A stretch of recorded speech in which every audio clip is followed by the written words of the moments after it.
Collector बिना पैसे लिए काम नहीं करते हैं, ये कहना है मुख्यमंत्री डॉक्टर मोहन यादव का, जिसने पूरे प्रशासनिक तंत्र को हिलाकर रख दिया है।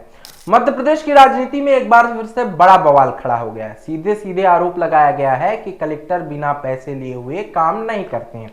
ये बयान सिर्फ एक आरोप नहीं बल्कि सिस्टम की पोल खोलने वाला सच है। आइए समझते हैं पूरा मामला क्या है।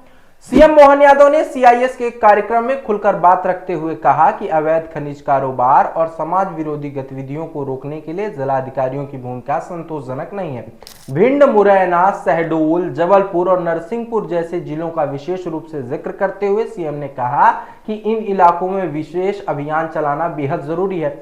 उनका सीधा संकेत था कि जहां सकरी सड़कें हैं और मूवमेंट में समस्या आती है, ऐसे इलाकों में 24 जिलों में अब तक जोनल प्लान तैयार नहीं किया गया है। ये लापरवाही किस हद तक है, इसका अंदाजा आप इस बात से लगा सकते हैं कि प्रदेश में अब तक 1343 संवेदनशील गलियों और बस्तियों की पहचान की गई है। इनमें पुलिस मूवमेंट के लिहाज से खतरनाक माना गया है। इनमें से 30 जिलों में इन इलाकों को GOIP मैप पर अंकित किया गया है, लेकिन बाकी जिलों में एक काम तक नहीं किया गया है।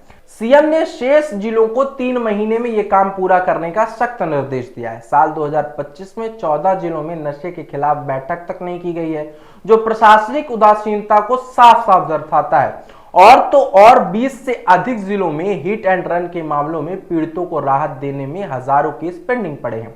1 रुपए का भी मुआवजा नहीं दिया गया है। सीमांकन, बटनवारा और नामांतरण जैसे मामलों में सीधी, टीकमगढ़ और मैहर जैसे इलाके बहुत पीछे हैं। कई जिले तो रेड जोन तक में आ गए हैं, जहां प्रशासनिक काम मान लीजिए लगभग ठप पड़ा हुआ है। सीएम ने अनुसूचित जाति एवं जनजाति के विरुद्ध अपराधियों को सख्ती से रोकने के लिए कहा है कि ऐसे मामलों में पीड़ित पक्षकारों को निर्धारित अवधि में राहत राशि मिलनी चाहिए, लेकिन जमीनी हकीकत बिल्कुल उलट है। कई जिलों में तो ये राशि महीनों तक अटकी पड़ी हुई है।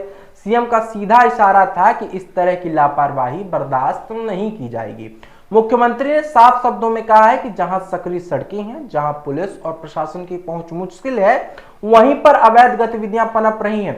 ऐसी जगहों पर जोनल प्लानिंग की जरूरत है ताकि समय रहते कार्रवाई हो सके, लेकिन 24 जिलों में यह बुनियादी काम तक नहीं किया गया है। यह सिर्फ लापरवाही नहीं बल्कि जिम्मेदारी से भागने की कोशिश है। लेकिन अब असली सवाल यह उठता है कि जब आप खुद मुख्यमंत्री हैं, जब आपके हाथ में सत्ता है, तो फिर इन कलेक्टरों के खिलाफ कार्रवाई क्यों नहीं करते? अगर सच में कलेक्टर बिना पैसे लिए काम नहीं कर रहे हैं तो उनके खिलाफ कार्रवाई क्यों नहीं हो रही है? उन्हें सस्पेंड क्यों नहीं किया जा रहा है? सिर्फ बयानबाजी से क्या हो जाएगा? जिस जनता ने आपकी पार्टी को जिताया, आपको मुख्यमंत्री बनाया, उसे न्याय नहीं मिल रहा है, उनकी शिकायतों को सुना नहीं जा रहा है, तो वो जनता कहां जाए, किसके पास जाए? क्या सिर्फ सुनने के लिए उन्होंने आपको वोट दिया है? आपकी लाचारी आपके बयान से झलक रही है। क्या आप ये बयान देकर अपनी कमजोरी और मजबूरी जाहिर नहीं कर रहे हैं? अगर मुख्यमंत्री होकर भी आप कलेक्टरों को काबू नहीं रख पा रहे हैं तो फिर सिस्टम किसके लिए है, किसके हाथ में है?